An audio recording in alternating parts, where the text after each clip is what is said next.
because, you know, you're looking out into the audience and you literally know everybody. Yeah. That's quite weird, and I imagine it must have been quite nerve-wracking. But I mean, they're always fantastic live from where we're sitting. You know, they love what they do. They love being on stage together. So we just enjoy watching that. So tell us then the first time you saw them. The first proper time I saw them was at a place called the Latest Music Bar in Brighton, and I'd sort of heard bits and pieces and talked to somebody that was helping them out at the time, and he was trying to get me along to the show. And the show blew me away. You probably don't even remember it being any good, but it was a brilliant show. And I went up to Lily afterwards, really excited to talk to her, and I said, "Hi, Lily. I'm Simon from Bella Union." And she was like, "Oh, hi. Listen, I'll be right back." And she went and talked. Super Hands from Peep Show was there. I heard about this. He was obviously far more important to have a chat with Super Hands. And I thought, that's cool, actually. I like that a lot. Well played. I'm so sorry. Yeah, no, I thought it was very funny. You know, it was like, not interesting. Mr. Record Company Guy, not interesting. Super Hands, yes, please. So I thought, yeah, I'm going to sign this So guy. sorry. That's so funny. So, hi, I'll just be with you in 1 second. A woman with priorities. And she never came back, actually. Oh, that is absolutely priceless. Yeah, Lily, we love you. We do. That was just such a great I was like, story. do you know who that is, Lily? She's like, Super Hands is buying our merch. Oh gosh, that's absolutely priceless. So what was it then, and what is it that you look for in an artist? Because, you know, the variety of artists you have on Bella Union is absolutely vast. So what is it? Is there like a magic ingredient that you look for?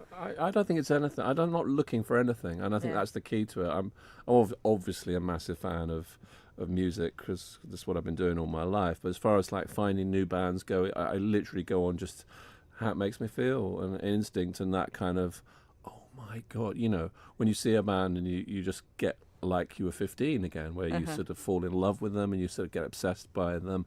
You just want to listen to them all the time, want to go see them every night. You know, we've all been there. We all still are like that about our favourite bands, and that's how I sort of run the label or sign bands. You know, just based on that kind of, oh my gosh, you know, feeling. I've got to say, that is exactly what I felt watching them again last night. And having certainly known these two for quite some time as well, that in itself is a huge feat because it's people that you know. And yet I was watching it, I think I said to you afterwards, Jack, I was a bit flustered because I was completely fangirling over them. And it's like, you know, people that I know, which is that in itself is an achievement, isn't it? To sort of break through that sort of almost like a third wall, isn't it? To get through to the audience in that respect. Yeah, and I think they're doing something quite different to what a lot of other bands are doing, and I think there's a lot of diversity in the way they write their songs. You know, the fact that Lily and Jack both write songs together and separately is very interesting. It's a different dynamic. 1 minute you've got some sort of wig out thing on the guitar, and then the next thing is this sort of really sort of pretty, quirky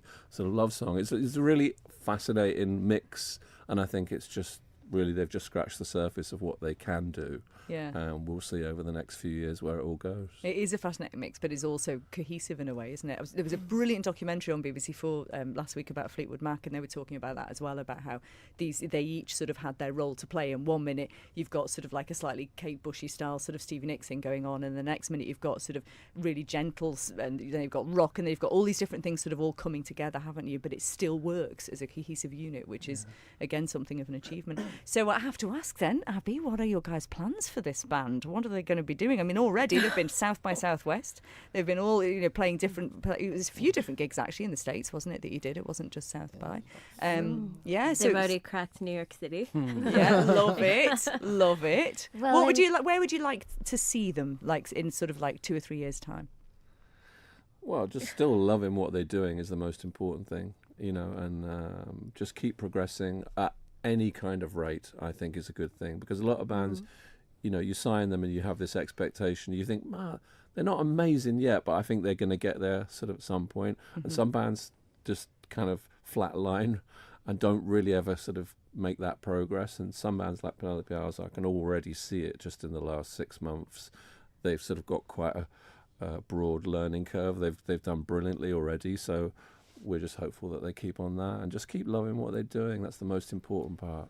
You really see it, don't you? Awesome, You can tell that they're sort of thoroughly enjoying it. Those lovely words. Yeah. I think like being part of Bella Union and this family, you know, we've we've already, we work hard, we love what we do, and we've been doing this for, obviously the 3 years we've been a band, but obviously before that as well, we've been kind of getting this ball rolling. And I think joining and meeting these guys, and especially now that they're actually managing us as well, it's really enabled us to like really sink our teeth into it. There's a few doors that have been open that we've just kind of like ran through like head first, and yeah, it's, we kind You're of laughing like those were slightly terrifying moments for you two. No, I mean, they're so game. I feel bad because they've just come off stage, but there's a festival booker in the US or something that really wants to meet them, and I think we're operating on a relationship of trust. If I say, if you guys can just give us 30 seconds, ABC TV is over here and they want to do a piece with you. So Next cool. time I'll have a hairbrush. Yeah. I think you're perfect. Because I suppose the landscape as well, from a label and management point of view, has changed so much in just even the past few years. It seems to be changing on a monthly basis now. But how do you adapt to that sort of changing environment from your guys' point of view?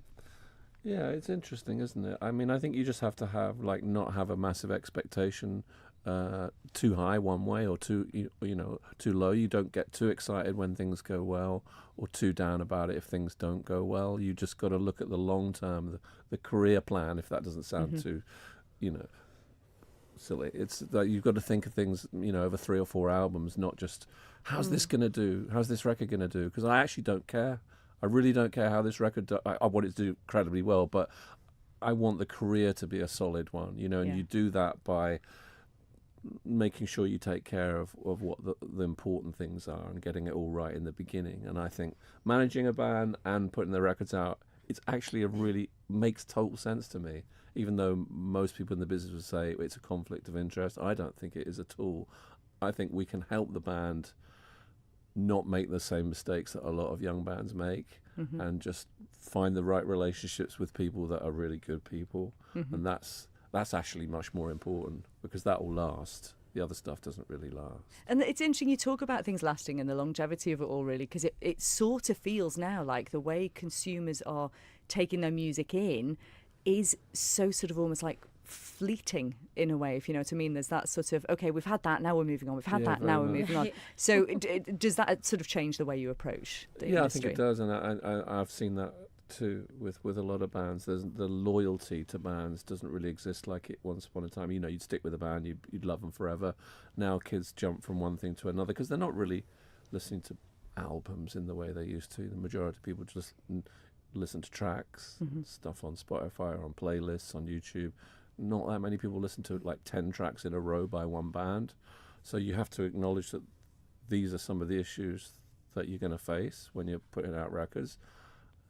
But then that must also be encouraging to see that actually the vinyl's coming back, and there's a lot of the sort of young audience now that are loving vinyl, and that now is becoming very collectible again, isn't it? It is, although it's very weird when you get people coming in every week. In our shop, we have a vinyl shop in Brighton, and people come in and buy vinyl, and you get to know them, and you talk to them, and they're like, "Yeah, I'll probably get a record player next year." I'm like, but hold on, you've spent like 200 quid on vinyl, and you still don't have a record player. Quite weird if you think about it.